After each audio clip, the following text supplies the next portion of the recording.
The road twisted between the hills of Georgia, and I was already starting to regret choosing this scenic route instead of the highway. The GPS showed that it was about 2 hours drive to Atlanta, and I was already late for an important meeting with investors. Suddenly, my Mercedes S-Class made a distinctive pop, and the car veered sharply to the right. Cursing, I pulled onto the shoulder and turned off the engine. "Not this, damn it, not now," I muttered, climbing out of the car. The southern heat instantly enveloped me like a stifling blanket. My $3,000 Tom Ford suit was clearly not designed for roadside repairs. The right rear tire looked hopelessly flat. I opened the trunk and stared at the neatly packed set of tools that I had never used since buying the car. Usually in these cases, I would just call a tow truck, but here, in the middle of godforsaken nowhere, the cell signal was barely catching. "Hey, mister. Do you need help?" came a young voice from somewhere behind. I turned around and saw a teenager, about 14 years old, on an old bicycle. A worn t-shirt, jeans with a patch on the knee, tousled blonde hair, a typical country boy. "Only if you have a decent jack," I smirked, demonstratively kicking the chrome tool from the standard kit. "This Chinese crap doesn't inspire confidence." The boy got off his bike and came closer, looking at the car with interest. "My dad has a professional one in the garage. I live near here, I can run and get it. I'll grab some better tools while I'm at it." "Listen, what's your name?" "Lucas, sir." "Lucas Reynolds." "Well, Lucas, I'll pay you $50 if you bring a proper jack and help me with the tire." The boy frowned. "Don't need money, mister. Just wait here, I'll be quick." Before I could object, he had already jumped on his bike and disappeared around the bend. I loosened my tie and leaned against the car. The sun was beating down mercilessly, and somewhere in the distance cicadas were screaming. Honestly, I didn't really believe the kid would come back. In my world, no one did anything for free, without benefit to themselves. But 15 minutes later, I heard the squeak of bicycle brakes. Lucas returned with a hefty jack and a battered canvas bag of tools. "Let me help," he said, businesslike, laying out the tools on the ground. "Only the car needs to be moved a little forward. The ground here is a bit soft for the jack." I got behind the wheel and slowly drove a couple of meters under his guidance. Then I tried to change the wheel myself, but only got my jacket sleeves dirty and nearly dropped the jack on my foot. "Let me do it," Lucas offered, and I watched in amazement how deftly and confidently he worked. His movements were precise and efficient, no fuss or hesitation. "Where did you learn that?" "Dad taught me, while he was still living with us," he replied, tightening the bolts. "He was a mechanic. And now I fix everything that breaks myself, both at home and sometimes I help the neighbors." "And where is your father now?" "He left 3 years ago. To California, I think." Lucas's voice got a little quieter. "Started a new family." I said nothing. What can you say to that? I myself grew up in a trailer park in Alabama, and my father also took off when I was 12. True, he just drank himself to death, didn't go to California. "Done." Lucas straightened up and wiped his hands with a rag. "Just check the spare in a couple of days, it looks a bit old. And you better inflate the pressure when you get a chance." "Listen," I took out my wallet. "You have to take the money. It's honest work, and you have to pay for work." "Don't have to," he smiled. "You would have done the same for someone else, right?" I froze with the bill clamped between my fingers. "No, I wouldn't have. I wouldn't have even stopped if I saw someone on the side of the road. At most, I would have called a tow truck at their expense. When you're building a business empire, there's no time for roadside charity." "Where do you live, Lucas?" "On Oak Street, the blue house with the white fence." He began packing up the tools. Well, the fence is a bit crooked, but you can see it right away. My mom and I live there. Wait, I took out a business card. At least take this. You never know when you might need help. He took the card, glanced at it, and stuffed it in the pocket of his jeans. Thanks, Mr. Morrison. Have a safe trip. I watched him ride off on his rickety bike, and a strange feeling grew inside me. A mixture of shame, envy, and admiration. This kid, clearly living modestly, had just taught me a lesson about something important. About something I had long forgotten in the pursuit of success and money. Getting into the car, I dialed my secretary's number. Sarah, cancel my meeting with the investors. Tell them I have an urgent family matter. Then I opened my laptop and typed into the search, Oak Street, and the name of the town I had just passed through. I needed to know more about this family. Something told me that our meeting with Lucas was not a coincidence, but the beginning of something important. Asterisk, asterisk, asterisk. For the next week, I couldn't get the meeting with Lucas out of my head. I tried to focus on work, but my thoughts kept returning to that incident on the road. Something about that kid hooked me. Maybe his directness, or the way he calmly and confidently did his job, expecting no reward. David, are you even listening to me? The voice of Sarah, my assistant, startled me out of my reverie. I looked up from my laptop, where I had been staring blankly at the quarterly report for half an hour. Huh? Oh, yeah. What about the numbers for the Western region? I've been talking about the meeting with the Japanese partners for 10 minutes, she frowned. Something's been going on with you the last few days. You're kind of distracted. I leaned back in my chair and rubbed my eyes. Sarah had been working with me for 8 years. She knew me better than my 3 ex-wives combined. Remember when I canceled the meeting with the investors last week? Of course. They were furious. Had to send 2 bottles of their favorite whiskey as an apology. Well, I got stuck on the road then. Flat tire. I told her the whole story. About Lucas, about his refusal of money, about how I Googled the address afterwards and drove by their house, a shabby but neat building with a crooked fence. And what are you going to do? Sarah asked when I finished. What do you mean? Come on, David. I can see that this story is bothering you. Usually you forget people 5 minutes after meeting them if they can't be useful for business. Thanks for the compliment, I grumbled, but she was right. For the last 15 years my life had revolved only around work. Up at 5 a.m., gym, office until late evening, business dinners, contracts, deals. I had built a company with a turnover of hundreds of millions, but where had it all led? To an empty penthouse and 3 divorces? You know, I said slowly, maybe I just want to do something, right? Without any benefit to myself? Sarah raised her eyebrows in surprise. You? An altruist? Who are you and what have you done with my boss?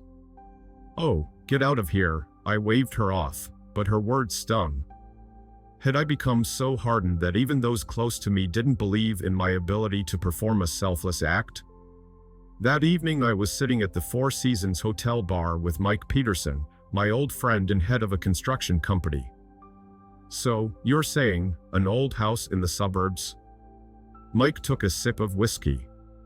And you want to renovate it? Just because? Why does everyone react like I've offered to buy the moon? I asked irritably. Because it's not like you, buddy. You've always said there's no such thing as a free lunch, every action should bring profit. Maybe I'm tired of that philosophy. Mike looked at me closely. Look, if you're serious, I can send my guys to assess the scope of work. Only, are you sure this family will accept help? Some people are very touchy about these things. I remembered Lucas's proud refusal of money. Yeah, there might be problems with that. The next day I took a day off, for the first time in 3 years for a reason not related to a hangover or divorce. I put on jeans and a plain shirt so as not to stand out, and drove to the familiar address.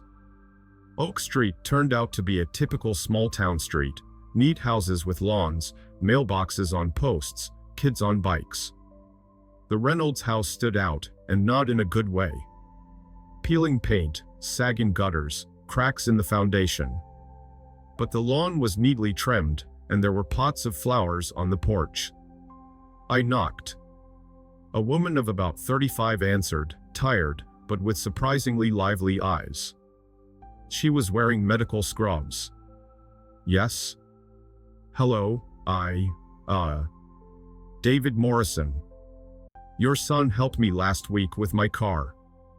Oh, the flat tire incident, she smiled slightly. Lucas told me about it. Come in. Clara Reynolds, she introduced herself, leading me into a small living room. Old furniture, worn carpet, family photos on the walls. Modest, but clean and cozy. Is Lucas home? At his part-time job. He helps out at the auto repair shop on weekends. He's the main man of the house. There was pride mixed with sadness in her voice. We got to talking. It turned out that Clara worked as a nurse at the local hospital. Her husband had left 3 years ago, leaving them with a mortgage and loans. Lucas worked part-time after school, helping out around the house wherever he could. Forgive my bluntness, I said, but I'd like to help. With the house repairs, for example. Mr. Morrison. David, please. David, we don't accept charity. We're doing okay. It's not charity. It's fairness. Your son helped me selflessly, let me do something good too. No strings attached. She stared at me for a long time, then said quietly, I have to think about it. And discuss it with Lucas. Of course, I took out a business card. Call me when you've made a decision. On the way back to the city, I thought about how strangely life works. Just a week ago, I was sure I knew everything about life. About how it worked, what was important in it. And now? Now I felt indebted to a 14-year-old kid who had taught me a lesson about true values. Asterisk, asterisk, asterisk. A week later, I drove back to the Reynolds house, this time with a detailed renovation plan and estimate. Clara had called the day before and said that she and Lucas wanted to discuss my proposal. I had met with Mike's foreman beforehand, and now I had all the calculations. This time Lucas was home. He was sitting next to his mother at the kitchen table while I laid out the papers. Look, we need to start with the foundation. There are serious cracks here and here. Then the roof, it's leaking in several places, am I right? Yes, especially over the back bedroom, Clara nodded. Last year, Lucas tried to patch it up, but… Mom, everything's rotten there, Lucas interrupted. I just wasted my time. Exactly. The roof needs to be replaced completely. Then the wiring, it clearly hasn't been replaced since the house was built, it's dangerous. Plumbing, windows, insulation. I have a full list here.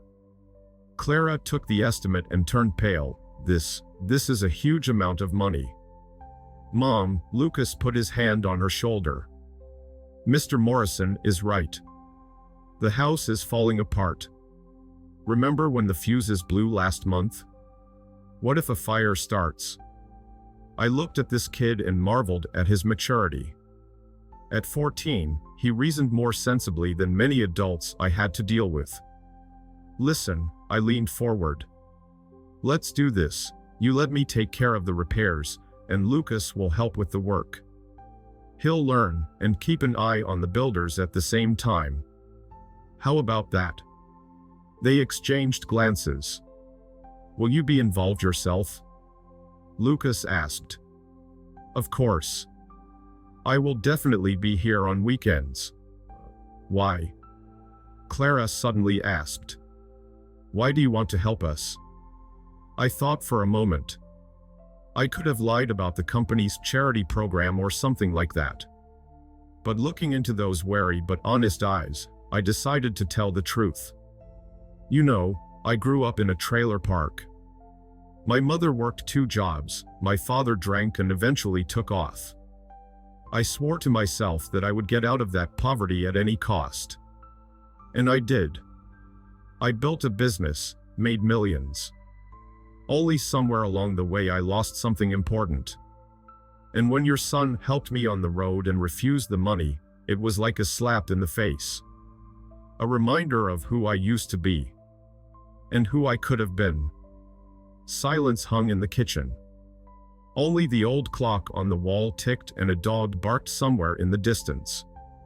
"Okay," Clara finally said. "But I have conditions." "What are they?" "First, we will help not only with the housekeeping, but also cook lunch for the workers. Secondly, when the house is ready, you will allow us to pay back at least part of the money spent, without interest and in the amount we can afford. And thirdly, you must come to our Sunday dinners. At least sometimes." I felt a lump rise in my throat. When was the last time I had been to a family dinner? 10 years ago? Agreed. I shook hands with Clara first, then Lucas. Work began 3 days later. Mike sent his best crew, and the house filled with the sounds of tools and workers' voices.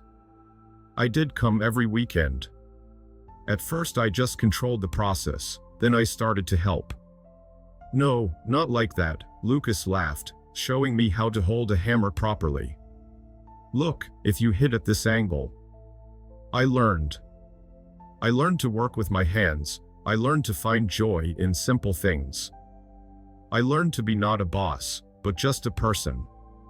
In the evenings we would sit on the porch, drink the lemonade Clara made, and talk. About work at the hospital, about Lucas's school problems, about his dream of becoming an auto mechanic. I found myself checking my work email less and less often and smiling more. One day, after a particularly hard day when we were replacing the beams in the attic, Lucas asked, "Why don't you have children, Mr. Morrison?" "David," I corrected him for the 100th time. "I don't know. I never had the time. Work, business trips. Married 3 times, divorced 3 times. Somehow children were not a priority. And now? You've already earned everything. Now." I looked at the sunset. Now I think I missed out on a lot in the pursuit of money. That evening, I couldn't sleep for a long time.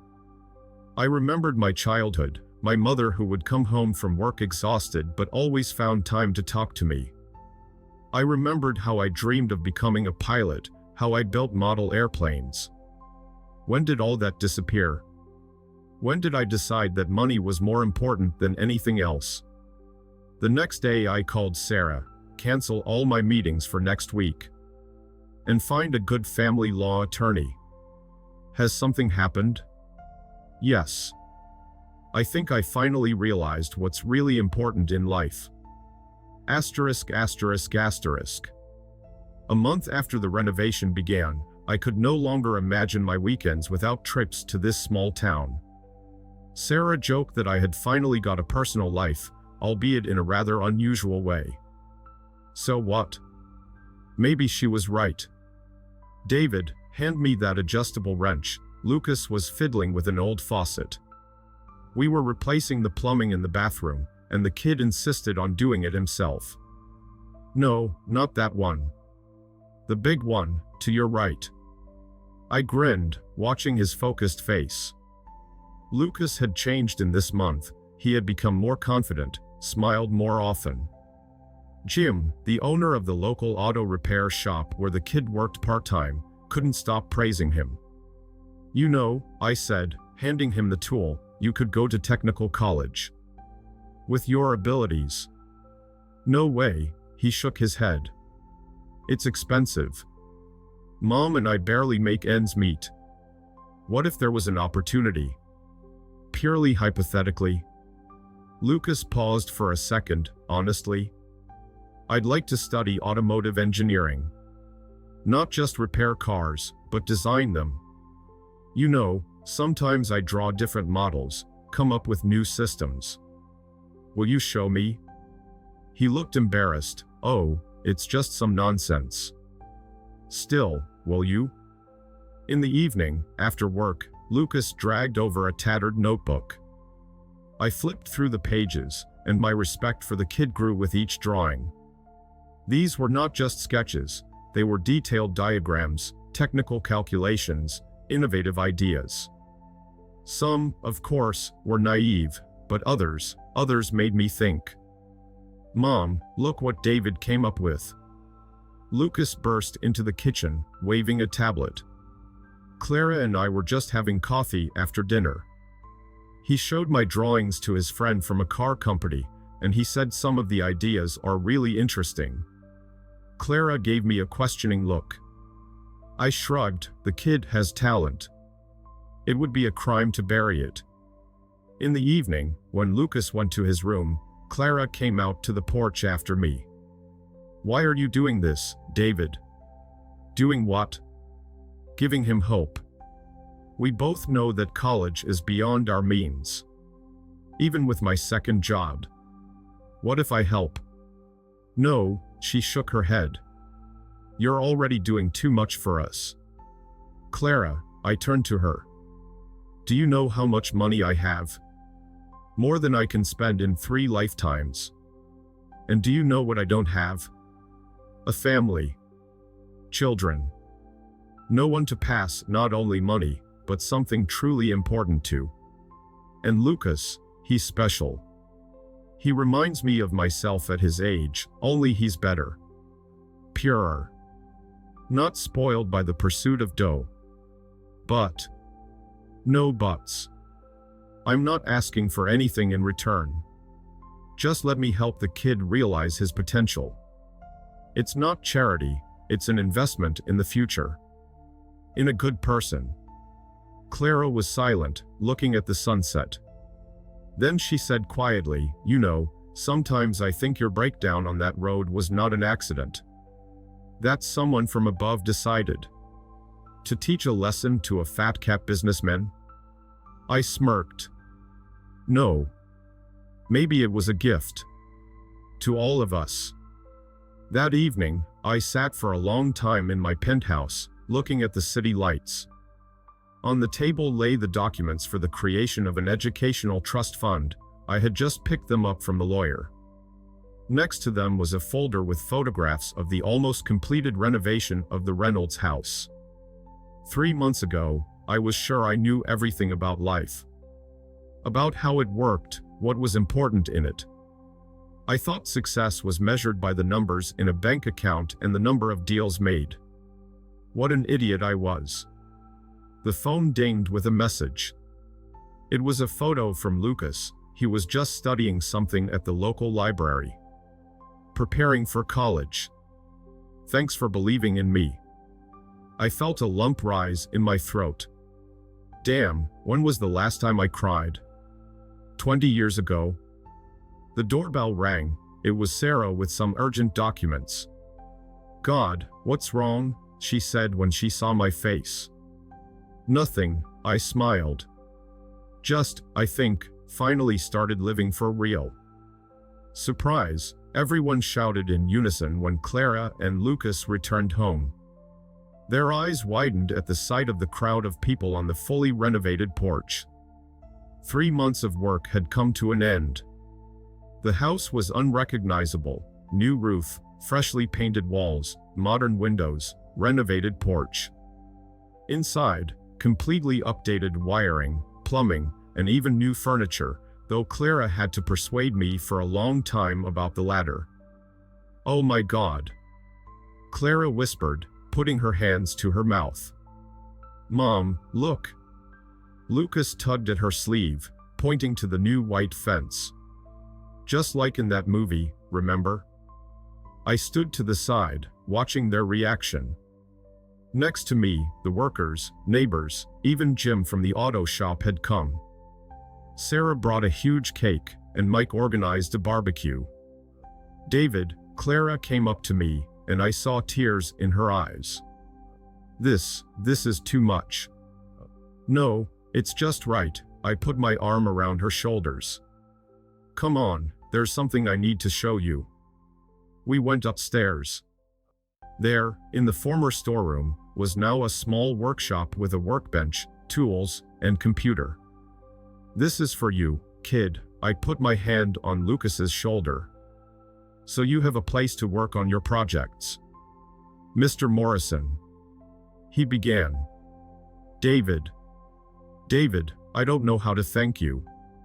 You know, there is one way. I took out an envelope. Here, take a look. In the envelope were documents about an educational trust fund in Lucas's name and a letter of preliminary admission to a technical college. Is this real? Lucas's gaze shifted from the papers to his mother, then to me. On the condition that you finish school with good grades, yes. Everything is already paid for, including housing and study materials. But we can't accept. Clara started. You can and you will, I interrupted. Because this is not a gift. This is fairness. Your son helped me selflessly, let me do something good too. Without any strings attached. Lucas suddenly hugged me tightly. I felt my shirt getting wet from his tears. Thank you. Dad, he whispered. Now I couldn't hold back my tears either. Dad. I used to dream of hearing that word. Then I decided that career was more important. And now. Hey, are you coming down soon? Mike shouted from downstairs. The meat is getting cold. Coming. I shouted back. Then I looked at Clara. Do you mind if I? She smiled. You've been part of our family for a long time, David. We were just waiting all this time for you to realize it yourself. We went down to the yard, where music was playing, meat was sizzling, and laughter was ringing out. The neighbor's dog was chasing the children, the old folks were discussing the weather, Sarah was flirting with Mike. You know, I said to Lucas, you were right then, on the road. About what? When you said that I would have done the same for someone else. I wouldn't have. Then. But now I know for sure that I would. 5 years have passed. I was sitting in the first row of the auditorium at the technical college, watching Lucas go up on stage for his diploma. Next to me, Clara was surreptitiously wiping away tears. With honors, I whispered, squeezing her hand. Our boy. She smiled, ours. A lot had changed over the years. I sold my penthouse and bought a house 2 blocks from the Reynolds. Sarah now manages the company, and yes, she and Mike got married last year, and I consult on important issues and spend more time at the local auto shop, helping Lucas bring his ideas to life. 2 years ago, his project for a hybrid engine cooling system attracted the attention of a major automaker. Now the kid has a patent and a development contract. And this is just the beginning. Speech. Speech, the graduates shouted when the official part was over. Lucas took the stage. You know, he began, 5 years ago I helped a man change a tire on the road. I just helped because it was the right thing to do. I didn't know then that this incident would change my life. That this man would become a second father to me. That thanks to him, I would be standing here today. I felt a lump rise in my throat. I remembered that overconfident businessman in an expensive suit that I was 5 years ago, who measured life only by money and success. After the ceremony, we held a barbecue in the yard of my house. Neighbors, friends, Lucas's teachers, everyone gathered to celebrate the occasion. You know what's most amazing? I said to Clara, watching Lucas show his classmates the blueprints for a new project. I thought I was doing this for you. That I was helping, giving a chance. But it turned out that you saved me. From what? From loneliness. From emptiness. From a life without meaning. She leaned against my shoulder. Sometimes the most important meetings happen by chance. By chance? I smirked. Remember what you said then, on the day the renovation was finished? About how my breakdown on the road was not an accident. I remember. And I still believe it. In the evening, when the guests had left, Lucas and I sat on the porch. Like in the good old days. I have something for you, I said, handing him an envelope. He opened it and whistled in surprise. This is... Yes, the controlling stake in my company. It's yours now. But why? Because you're ready. Because you'll make a better leader than me. Because you'll never forget that the most important thing is not money, but people. Lucas was silent for a long time, looking at the documents. Then he asked quietly, "Do you remember how it all began?" "With that tire." "I remember. And you know what? That was the best tire of my life." We laughed. Somewhere in the distance, dogs were barking, cicadas were singing, and the summer sky was lighting up with stars. An ordinary evening in a small town. An ordinary evening at home. "Dad," Lucas suddenly said. "Thank you. For everything." "No, son," I put my arm around his shoulders. "Thank you. For teaching me the most important thing. Sometimes you just need to stop and help a person on the road.